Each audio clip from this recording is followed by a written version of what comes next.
It will be Dr. Jennifer Furin. Jennifer Furin is an infectious disease physician and anthropologist who has dedicated her career to providing health care for the sick and poor around the world. She received her PhD in medical anthropology from UCLA in 1995 and her MD from Harvard Medical School in 1999.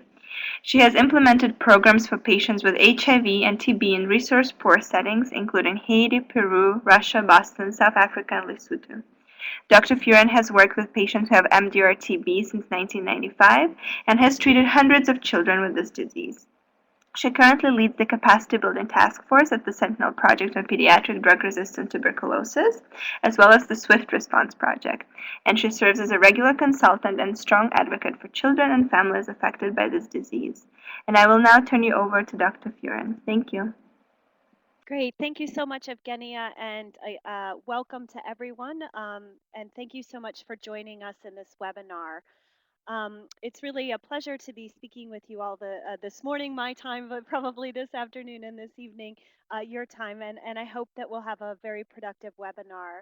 Today, we're going to be talking about the programmatic introduction of bedaquiline, which is one of our exciting new tools for treating drug-resistant TB. And I wanted to specifically focus on the World Health Organization or the WHO recommendations about the programmatic use of bedaquiline and talk about their guiding policies. I am not myself a member of the WHO, and I do not speak on behalf of the World Health Organization this morning. So anything you hear me say is my interpretation and my opinion, and I just can't state clearly enough that this is not official WHO recommendations. But I've spent the last year and a half working very closely with the team at the WHO that has developed the policy and policy guidance and recommendations on the use of bedaquiline under program conditions. And I hope that I'm relatively well placed to try to answer some of the questions about them. But once again, I am not officially representing the World Health Organization this morning. What we hope to do in the webinar is to talk about bedaquiline just very briefly, and then specifically to let everybody on the webinar and others who may listen to it later know about a wonderful program for short-term access to bedaquiline that's being done through USAID through a donation program. As part of the donation program, countries who are wanting to access bedaquiline need to certify that they understand and meet the WHO recommendations for programmatic introduction. And I want to go through what those are so that you and others who are working in the field of drug resistant TB management understand exactly what those recommendations are and feel confident that your country and your program are following them. And I also want to talk about some implementation tips for countries and programs that are considering the use of bedaquiline. And then specifically to answer any questions, hopefully we'll have plenty of time for questions. I tend to talk quickly, so if I'm speaking too quickly or you can't hear me clearly, please just note that in the questions box, and I'll try to slow down and make sure that everybody is with us as we're going through here. So very briefly, bedaquiline is a very exciting development in the field of drug-resistant TB. I've been doing MDR-TB work for almost 20 years now, and this is the first time that we've actually had a new drug that was developed for the treatment of drug-resistant TB. And this is really offering us many exciting possibilities. But bedaquiline is a completely new agent of drug. It was approved for the treatment of drug resistant TB by a number of stringent regulatory authorities, including the United States Food and Drug Administration, where it was approved in 2012, the European Medicines Association in 2013, and the South African Medicine Control Council in 2014. So bedaquiline works by inhibiting the mycobacterial ATP synthase. This is a completely novel target compared with all our other drugs used for treating drug-resistant TB. And clinical trial data, phase 2B data, shows that patients who receive bedaquiline in addition to a multi-drug backbone regimen had faster time to and higher rates of culture conversion compared with patients who received placebo. Um, and the numbers were quite remarkable in that the patients who got bedaquiline, almost twice as many of them had better outcomes in long-term follow-up data. A lot of times people will talk about the phase 2B data and state that this is preliminary data. But just to put this in context, all the other drugs that we routinely use for the management of drug resistant TB, none of them have phase 2B data, with the exception of delaminid, which is another new drug for the treatment of drug resistant TB. So, although we do like to see phase 3 data and larger clinical trials, bedaquiline has been rigorously studied and approved by a number of regulatory agencies. And in fact, the drug was recommended for programmatic management of drug resistant TB by the World Health Organization in June of 2013. So this is a drug that the WHO recommends that programs use, and it's been recommended for close to 2 years now. So in December of last year, there was an announcement made by USAID and Janssen Pharmaceuticals, which is the company that makes bedaquiline, about a donation program. Bedaquiline is a great new tool for the treatment of drug-resistant TB, but it's quite expensive. And many countries have been unable to access the drug due to the high price. If you live in a low-income country, a 6-month course of bedaquiline costs about 900 US dollars a year. If you live in a middle income country, that price goes up to $3,000. And many groups have been working to try to get Janssen to lower the price of the drug, which is ultimately important if we're to see sustained access to the drug. And there are many groups of people still working on this. In order to improve short term access to the drug, however, USAID and Janssen announced a joint program in which 30,000 treatment courses of bedaquiline would be donated over a 4-year period. This is a good move to improve short term access, but I do want to point out, in terms of long term access to bedaquiline at sustainable prices, we still have a long way to go. However, right now, as of April 1st, countries that qualify to receive Global Fund money also qualify to receive free bedaquiline through USAID. I've put the web address for information about the USAID bedaquiline donation program up there. If you go to that website, it will tell you about the program.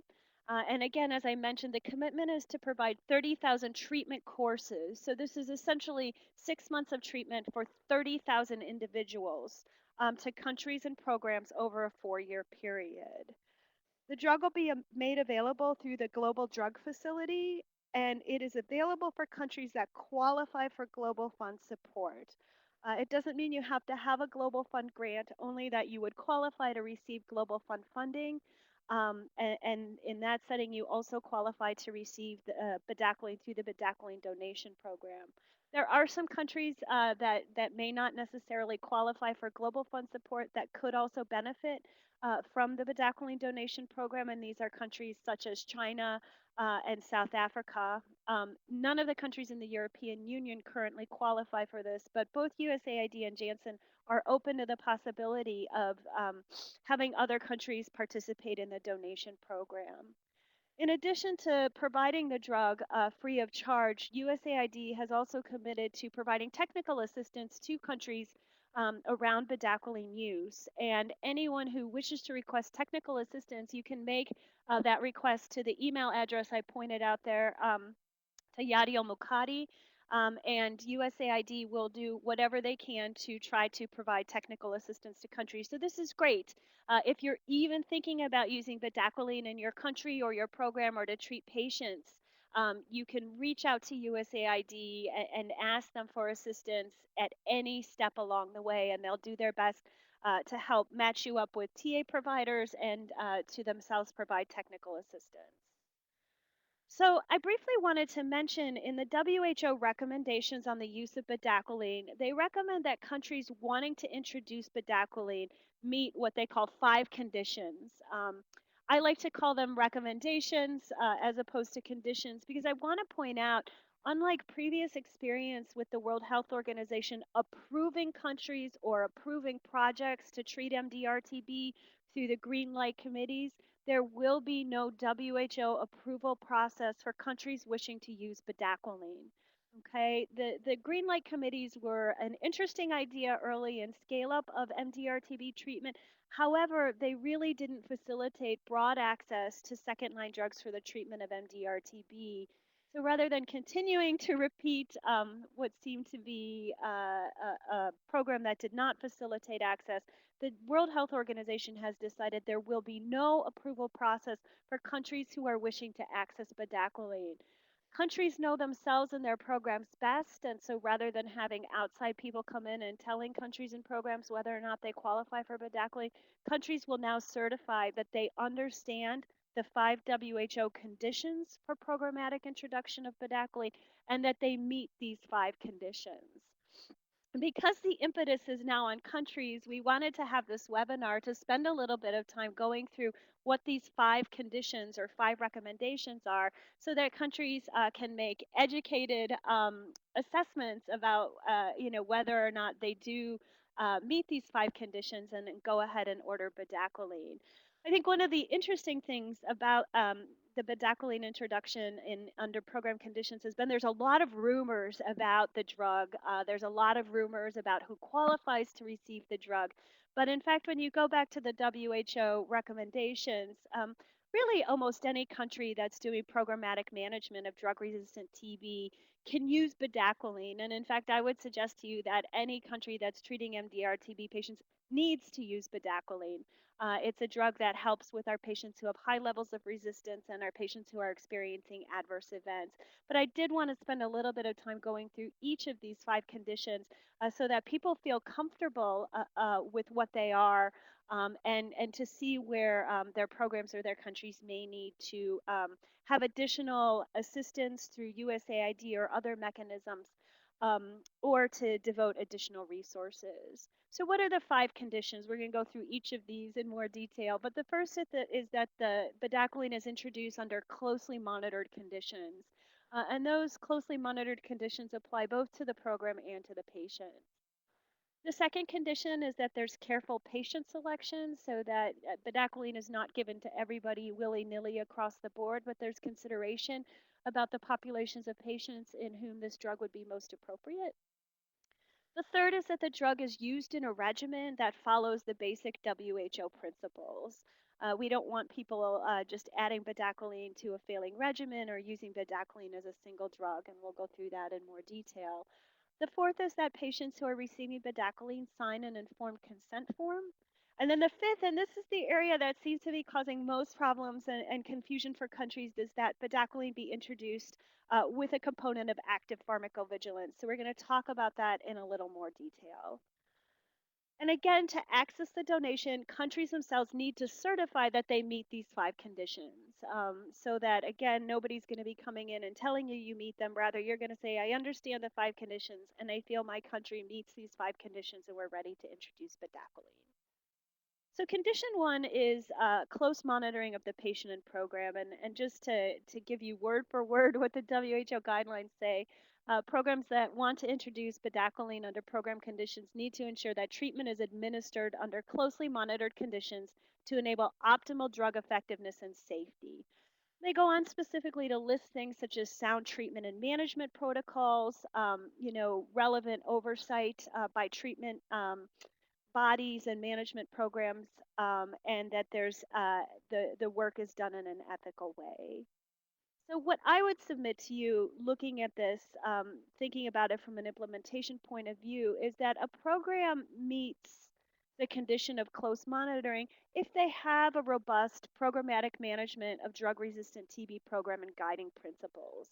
Okay, and most countries that are doing treatment of drug-resistant TB have pretty strong principles. There are guidelines that are either written and formalized, or there are guidelines that sort of help implement treatment, that there are national review committees that periodically look at the outcomes of patients, periodically reassess the treatment guidelines, and that really any country that's doing good PMDT would meet this condition. It's important to stress that closely monitored conditions do not mean that only countries that have good MDR-TB outcomes are able to assess the bedaquiline program. Most countries in the world right now see treatment success rates anywhere sort of between 45 and 65 to 70%. And we are all in great agreement that we need to have better outcomes for drug resistant TB. But how good the outcomes are does not determine whether or not a country can access bedaquiline. And in fact, countries that have poor outcomes may be precisely the ones that need to access bedaquiline. So don't look at your outcomes to determine if you need bedaquiline. Really look at the principles of the program and how strong those principles are. Most countries that are introducing bedaquiline will need to have some plan for operational research just to assess how the implementation is going in the country. This does not need to be a formal research program, but rather a plan to say in 6 months we're going to look at rates of culture conversion in our patients who are on bedaquiline. We're going to try to understand barriers to bedaquiline introduction. We're going to look at the groups of patients who qualify to receive bedaquiline, et cetera. And then there are a couple of other things that programs need to have in place if they're going to be introducing bedaquiline. The first is that it's ideal to have lab capacity to store isolates. Right now, there's really no good drug resistance testing for bedaquiline outside of the research setting. So it'll be important for countries to be able to collect and store at least a sample of isolates from patients who are receiving bedaquiline so that these can be looked at later for resistance to bedaquiline, more from a monitoring perspective as opposed to a patient guiding principle. And then the second is it would be ideal to have some access to second line drug resistance testing. As you'll see as we go further down, bedaquiline is recommended for patients who may have resistance to the second line drugs, in particular the quinolones or the aminoglycosides. However, access to second line drug susceptibility testing is not a requirement for the introduction of bedaquiline. Bedaquiline can be given to patients who are having toxicity. It's not just for patients who have resistance. And it can also be given to patients who are failing an MDR-TB treatment regimen, even in the absence of drug susceptibility testing. So a lot of countries say, well, I want to access bedaquiline, but we don't have second-line DST in the country. You can still access bedaquiline and your patients will still benefit from this drug. So just wanted to point this out. From a patient point of view, in terms of close monitoring, there are some additional tests that you will need to do for your patients prior to initiating bedaquiline and while they're on bedaquiline. But most of these tests are minimal and are usually part of the routine management of patients getting treatment for MDR-TB anyhow, with one notable exception. Bedaquiline has a side effect in that it prolongs the QTC interval on the electrocardiogram. This prolongation is not in and of itself an adverse event. However, it predisposes certain groups of patients to developing cardiac arrhythmias. So bedaquiline really needs to be used in patients who do not have any risk factors for QT prolongation or who do not at baseline have QT prolongation. And periodically throughout the course of treatment, in fact, 3 times at least throughout the course of treatment, patients on bedaquiline will need to have an ECG tested. So this is something that's relatively new for many drug-resistant TB programs. It's relatively straightforward to implement, and many of our colleagues in countries who've implemented bedaquiline for compassionate use have some great recommendations and guidance on how to implement ECGs. But this is something that will be relatively new. In terms of patients receiving bedaquiline, do they need to be inpatient or do they need to be outpatient? Patients can be treated in either the inpatient or the outpatient setting, and there's actually no need to hospitalize patients to receive bedaquiline. So many programs do this initially just because they start MDR-TB treatment in the hospital, but using bedaquiline does not require inpatient hospitalization, and in fact, there can be great success in outpatient treatment with bedaquiline. Patients on bedaquiline will need to have their liver function tests checked monthly while they're on the drug. And also, if they're on companion drugs such as linezolid, they'll need to have a complete blood count checked monthly. And then the rest of lab testing is really symptom directed. Bedaquiline has been associated with higher rates of pancreatitis. However, routine monitoring for pancreatitis is not usually recommended because it is very rare to have a patient with frank pancreatitis who's asymptomatic. So from a patient monitoring point of view, you will need to do electrocardiograms. However, most of the monitoring goes right along with routine programmatic management of drug-resistant TB monitoring. So the second condition for introducing bedaquiline is that there's careful patient selection. I want to spend a little bit of time talking about this because there can be some confusion around this. The WHO recommendations are that special caution is required when bedaquiline is used in patients age 65 and over and in adults living with HIV. Use in pregnant women and children is not advised. So, the reason that these criteria were selected has nothing to do with bedaquiline being particularly dangerous in these populations or bedaquiline causing problems in these populations. Rather, the patients in whom special caution is indicated are people who are not included in the bedaquiline clinical trials. So when the studies were designed for bedaquiline, they chose patients between the ages of 18 and 65 years who did not have significant comorbidities. Because those were the patients that were included in the clinical trials, these are the only patients on which we have systematic information. So it's not that the other groups cannot receive bedaquiline or that bedaquiline is dangerous in those groups. It's simply that we don't have information on the systematic use of bedaquiline in those populations. I would suggest to you, however, that programs need to be a little bit more flexible in terms of their introduction of bedaquiline than a randomized clinical trial can be. And that, in fact, in programs, you will need to be giving the drug to patients on whom we have limited data. And in order to really carefully select the patient population for bedaquiline, we recommend to programs that instead of having strict age criteria or instead of having criteria that say these groups of patients cannot receive bedaquiline, that a clinical review committee or team be allowed to make decisions about populations that can receive bedaquiline. Most countries or programs have some sort of clinical review team already in place, and it would be advisable that this review team decide who can receive bedaquiline. And I'll just tell you a brief story about why we don't recommend that programs have strict criteria.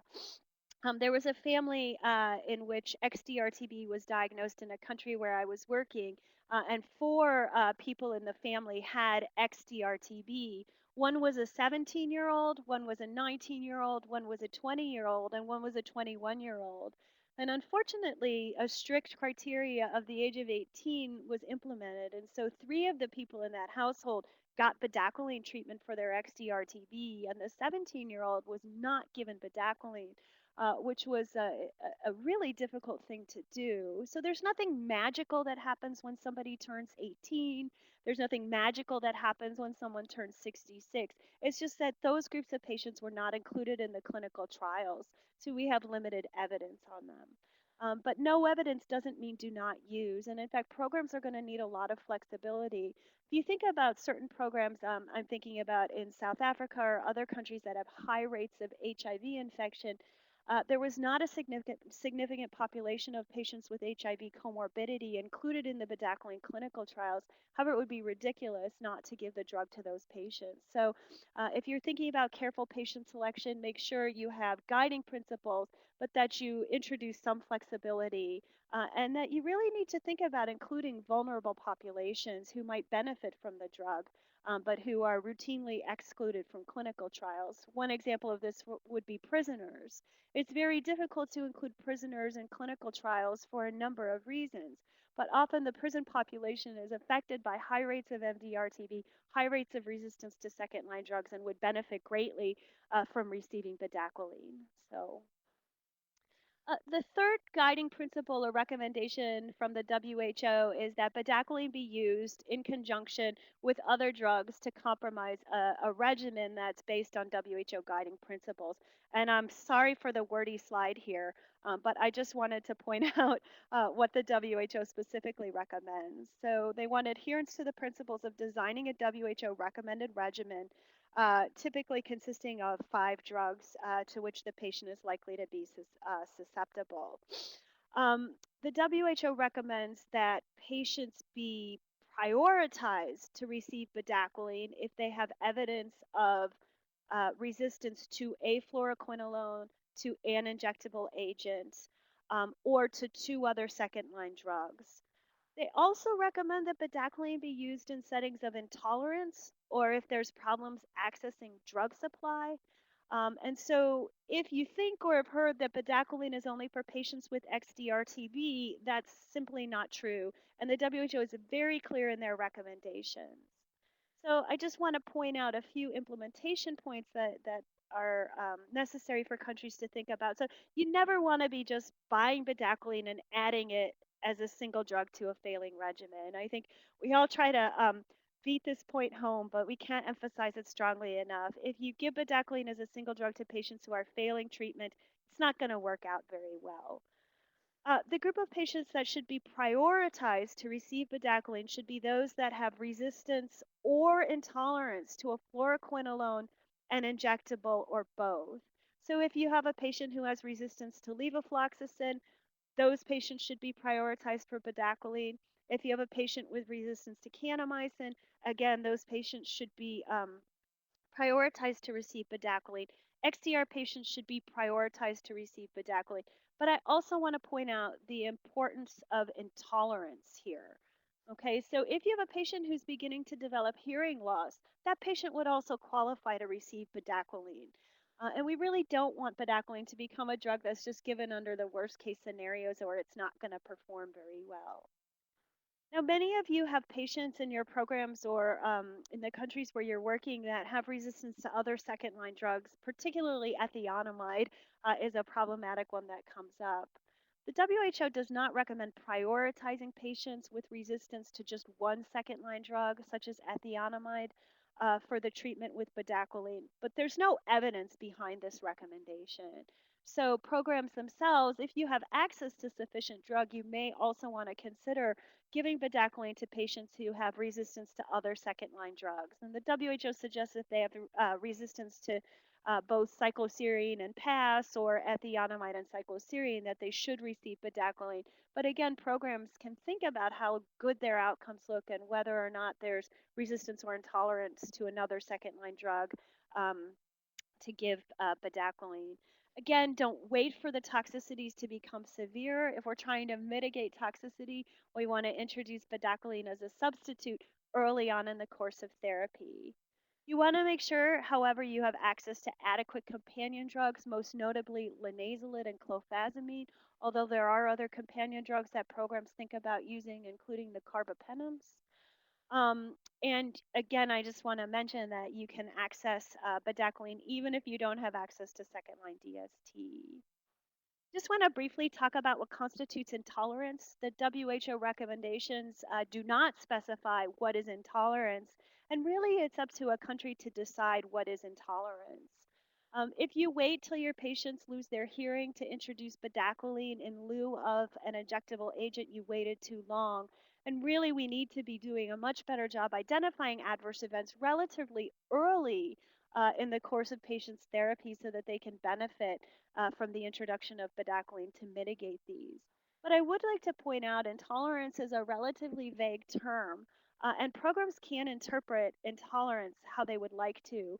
For example, I know of some programs that are considering giving bedaquiline in place of the injectable if there's no way to safely give the patient the injection. So I'm thinking about one country in particular where the average patient has to walk 3 hours to the clinic to get his or her injection, and where there's no community nursing staff available to go to the patient's homes. If those patients cannot manage to make it to the clinic, or if it places an undue burden on them to get to the clinic, it would be reasonable to consider that intolerance to the injection and to consider giving those patients bedaquiline. I would also mention that the WHO recommendations allow for the use of bedaquiline if there are problems with drug supply. So we've had this happen in the past where it's difficult to access drugs like capreomycin or clofazimine, and in that setting, bedaquiline could be considered a reasonable substitute. The fourth condition recommended by the World Health Organization for the introduction of bedaquiline is signed informed consent. And specifically, the WHO recommends that a signed patient informed consent be obtained and that the patient be given information about the novel nature of the drug, the reasons why the drug is being added to the regimen, and the possible risks and benefits provided to the patient. So, unpackaging this recommendation and looking at it a little bit more from a country point of view and an implementation point of view, most patients who are started on drug resistant TB therapy do sign a general informed consent. And if you are working in a program, I would advise to go back and take a look at that informed consent. Usually it says things along the lines of, I understand I have drug resistant TB and I agree to be treated.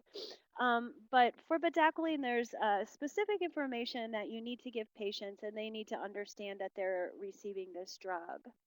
Many of us feel that we don't do an adequate job informing our MDR-TB patients about their treatment. And a lot of us are hoping that the recommendation for assigned informed consent for bedaquiline will be an opportunity for us to improve the overall informed consent process with our patients.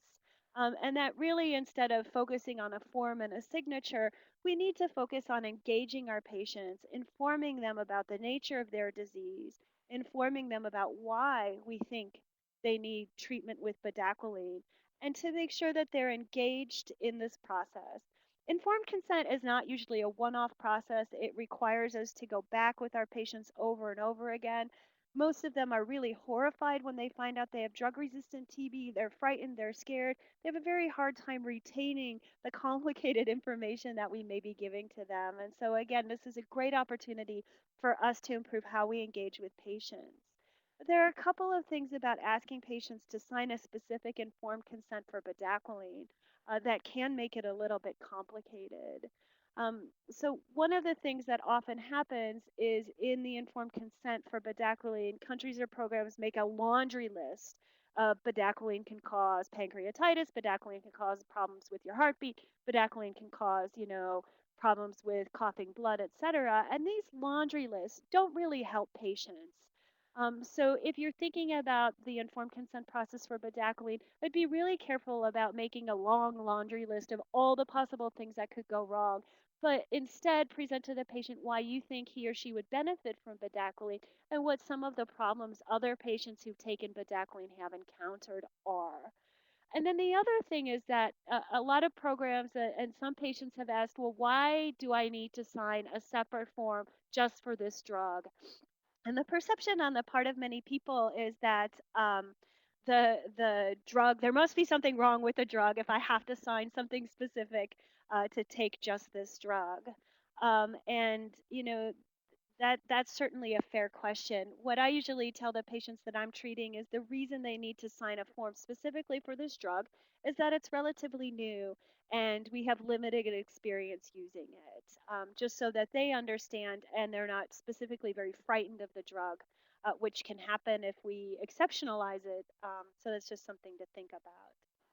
And then finally, the topic of active pharmacovigilance. And I'm not going to spend a whole lot of time talking about this because the Swift Response Project is actually going to be hosting a webinar specifically on pharmacovigilance for the introduction of new drugs for the treatment of MDR-TB. And it's a topic that merits a lot of discussion. This is really the first time that active pharmacovigilance has been done for many of us in the field of MDR-TB, and there's a lot to talk about on this. But I want to point out specifically that the WHO requirement says that active pharmacovigilance measures must be in place to ensure early detection and proper management of adverse drug reactions and potential interactions with other drugs. The requirement by the WHO is that some system of active pharmacovigilance be in place. So I would like to mention that there are many types of systems of active pharmacovigilance, and to digress, just very briefly to talk about the difference between passive and active pharmacovigilance. And I like talking about this with TB providers because most of us are used to the difference between passive case detection and active case detection. In a passive system, you simply wait for problems to come to you, and passive pharmacovigilance really means you just kind of wait to see if patients have problems, and the program kind of waits to see if any bad adverse events are reported. Whereas in active pharmacovigilance, you are routinely monitoring a group of patients who are receiving the drug and taking very concerted action steps to look for adverse events and to make sure that these adverse events are reported in a way that they can be compiled and used to make decisions about how safe or unsafe the drug is in the population. Now, there are several different types of pharmacovigilance systems. These include things like targeted reporting. You'll hear discussions about something called cohort event monitoring or CEM or CHEM. This is simply one type of active pharmacovigilance. And then there's also sentinel surveillance that can be done as part of active pharmacovigilance. And really, the type of active pharmacovigilance a country or program decides to do will depend on the resources of the program, the type of technical partners that are available in the country, and the goals of the overall program for patients who are receiving bedaquiline.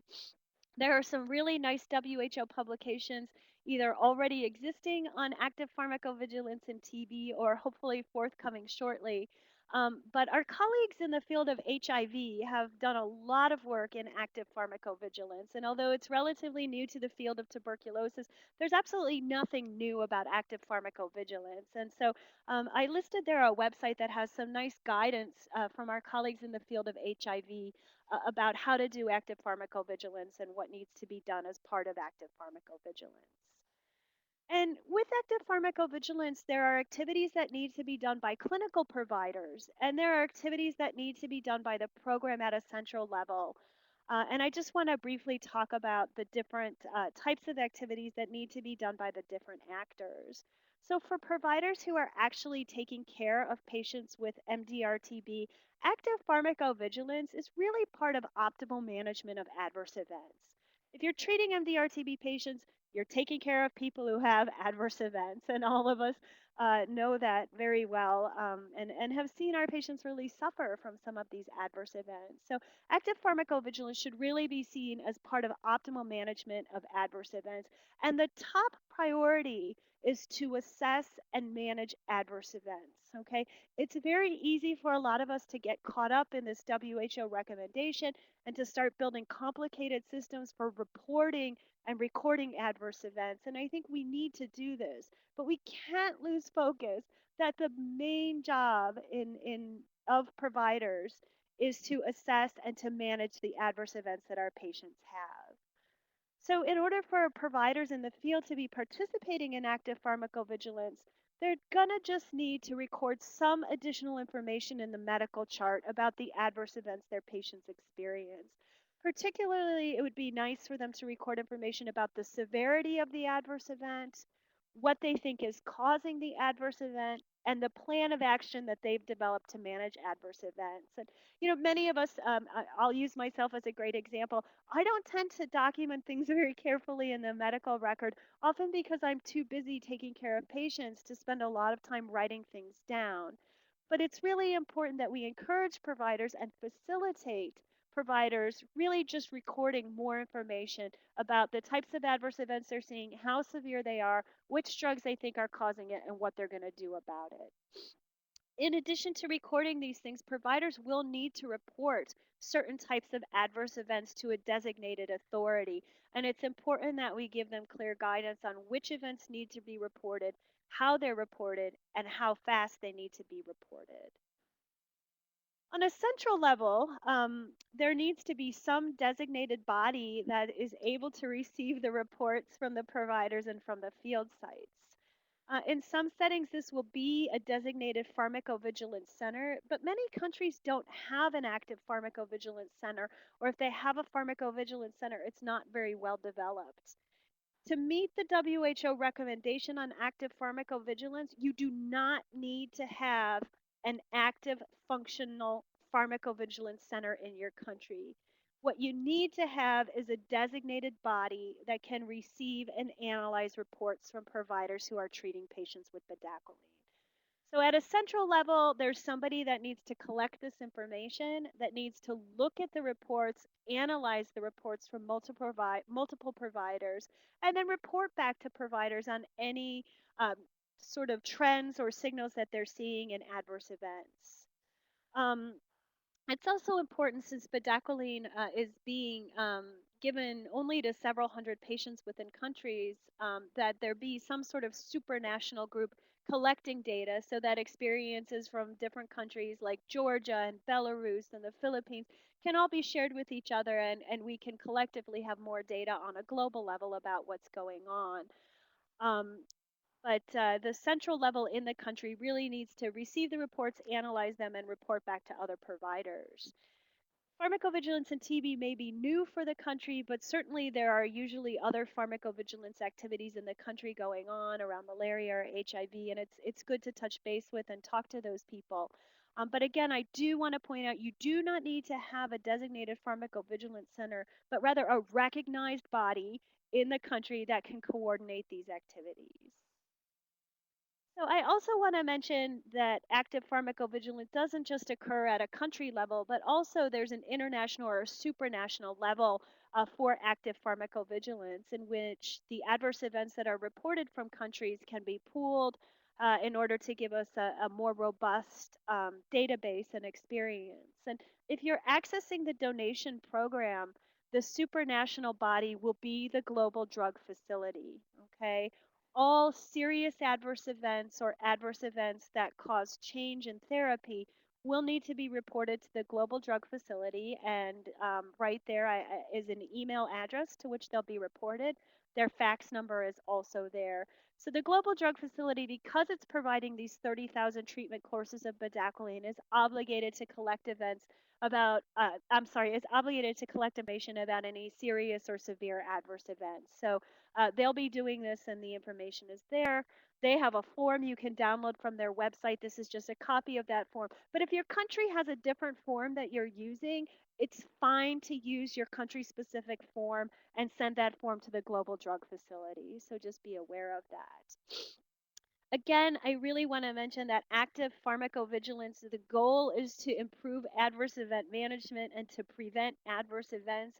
It's not to create a system in which doctors and nurses and providers are filling out multiple pages of forms and not managing their patients.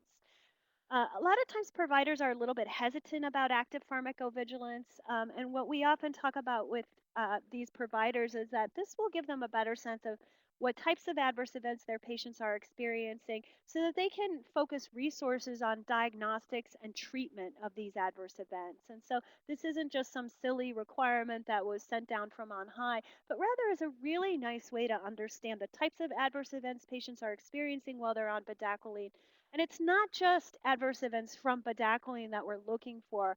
In fact, South Africa, if I can share the data from some of my colleagues there, they gave bedaquiline to 200 patients in the past year and a half and collected data on adverse events. And in fact, the most common adverse events they saw were from other drugs being used in the regimen, most notably cycloserine. So the active pharmacovigilance isn't just looking for side effects from bedaquiline, but for side effects from other medications. And knowing how frequently these occur can help programs budget for diagnostics and treatment.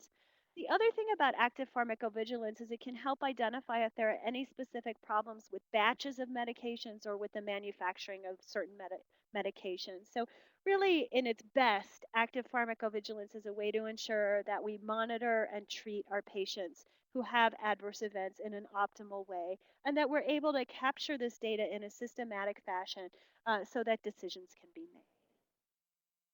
So those are the 5 WHO recommendations and what they like to see in place, and that countries will have to certify that they meet in order to access bedaquiline. The WHO also recommends that if you're thinking about introducing bedaquiline, that the country or the program sit down and develop a systematic implementation plan so that it's not being done sort of haphazardly, but rather in sort of a careful, thought out fashion. And I put the website up here where a sample of a bedaquiline implementation plan or guidance to develop a bedaquiline implementation plan can be found. And if you're thinking about using bedaquiline and would like assistance in developing your implementation plan, USAID and other groups, the WHO itself, can provide technical assistance in this. So don't feel like you have to go at this alone, or if it's confusing, reach out to your colleagues at USAID and WHO who want to help with this development. So again, I just want to mention the technical assistance, that it's available through USAID. The email address is up there if you want technical assistance or even think you might need technical assistance. USAID can help provide some of that or help link you with resources in your country or program that can help you develop plans and really see where to go. The one thing I will tell you is that introducing bedaquiline is a relatively new experience for everyone, and in some settings, traditional technical assistance partners are still getting up to speed, both on the donation program but also on the 5 WHO conditions. And so if you think that you're receiving advice that doesn't make sense, it's fine to reach out to Mukati at USAID to request other assistance that will be provided to you. I'd also like to mention there are a number of tools that have been developed on bedaquiline and its introduction. There are several WHO materials that I mentioned, but there's the companion handbook that gives clinical guidance. There's a policy implementation package. There's the interim guidance that we talked about. There's publications on pharmacovigilance. There are a number of scientific publications on the use of bedaquiline, not just in clinical trials, but to date there have now been more than 600 patients that have received the drug through compassionate use. And you have many colleagues out in the field who've actually treated patients with bedaquiline and have generously offered to make themselves available as resources. So please take advantage of that. The Swift Response Project, which is a volunteer group of implementers, have developed some materials that can be found on the Swift Response Project website, including a field guide, a patient workbook, a training curriculum, some fact sheets, and a case workbook. And our colleagues at Partners in Health and Doctors Without Borders have also developed a clinical guide on the use of new drugs, including bedaquiline and dilaminid. It's not available yet, but it should be available soon. And I just wanted to show you a couple of the Swift response materials. These are available free of charge. They can be downloaded. They can be adapted to your local setting. And the group really came together to make these because we want to see countries be successful in using this drug. And although the guidance from the larger bodies, such as the WHO, are incredible, they often don't answer some specific implementation questions that folks may have. Just want to conclude by saying, don't be afraid of using new drugs. I think oftentimes the TB community, we're a very cautious community. We're used to thinking about preserving drugs in case we need them in the future.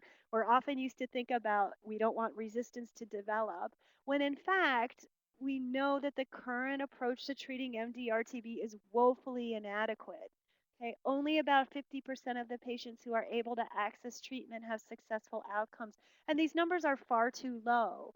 So, new drugs offer us an opportunity to really do something different for our patients. If you have a patient with XDR, you're no longer confined to changing their kanamycin to capreomycin, changing their levo to moxie, and maybe throwing a little augmentin in there. We now have a powerful new tool in the form of bedaquiline and also in the form of dilaminid that can really offer our patients opportunities to improve outcomes, to decrease toxicity that we didn't have before. So don't be afraid of using new drugs. Be afraid of not using new drugs, okay? We know the status quo is not acceptable. So many of our patients develop crippling side effects such as hearing loss.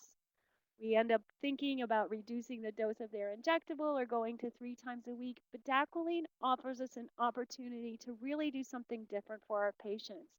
What I will tell you is, although there's limited evidence on the use of bedaquiline, almost every country and every program that's used bedaquiline under compassionate use has had a positive experience and decided to expand the use of the drug. And so um, we're also hosting a webinar next week that Dr. Liga Kushka from Latvia will be presenting her experience using bedaquiline.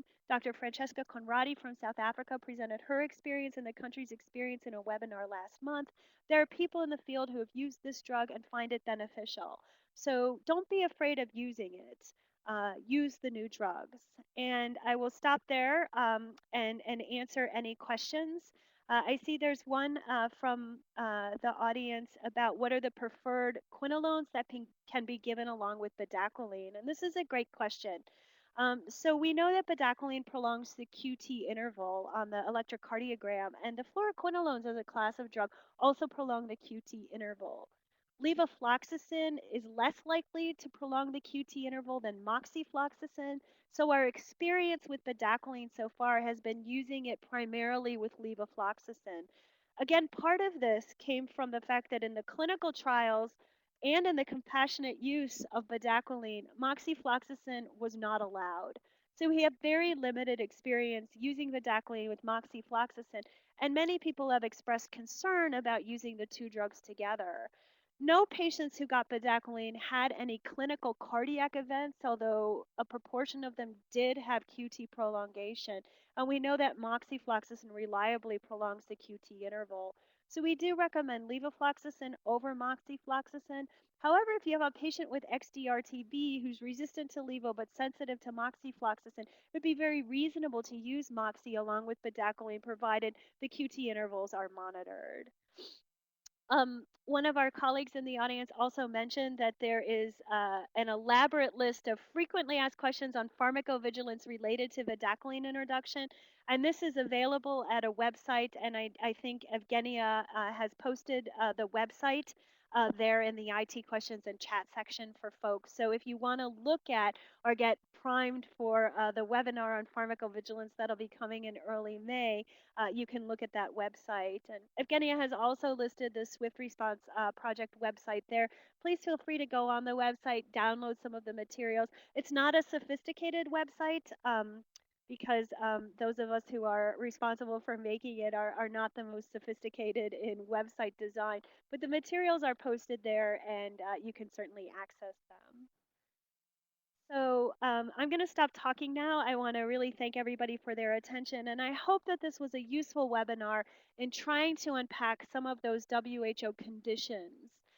If you think about it and look at them, it can be a little bit overwhelming, and some countries may feel like, well, we're not sure we meet these conditions, or we don't have pharmacovigilance in place, so we're not going to use bedaquiline. The other thing I do want to mention is that you may not have all of these conditions or requirements in place perfectly right now, but you shouldn't delay ordering bedaquiline or other new drugs because during the period while you're waiting for the drug to arrive in country, you can work on building up those systems. And again, USAID is very committed to partnering with you and helping identify in-country partners who can help um, in areas where you feel like there may be some question as to whether or not the country really fulfills that condition.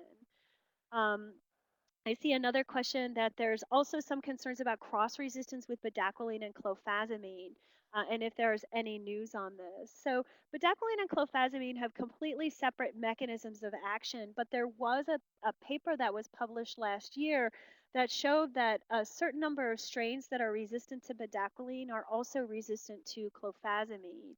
And in fact, this resistance is mediated through an efflux pump whereby the MTB bacteria can actually pump both of the drugs out of the cell.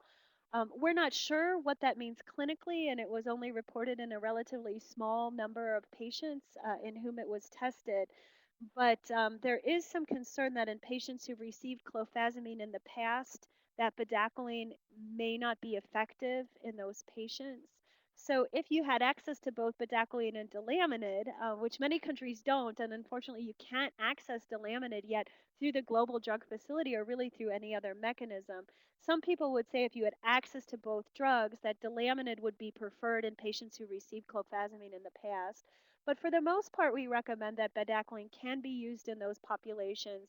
It's important to save isolates to monitor for resistance. And just again, keep in mind, even though the bacteria may be resistant to both bedaquiline and clofazimine, the two drugs work in separate places in the cell, and we actually recommend for patients with XDR or other highly resistant forms of TB, bedaquiline and clofazimine can be used together. So I just wanted to mention that.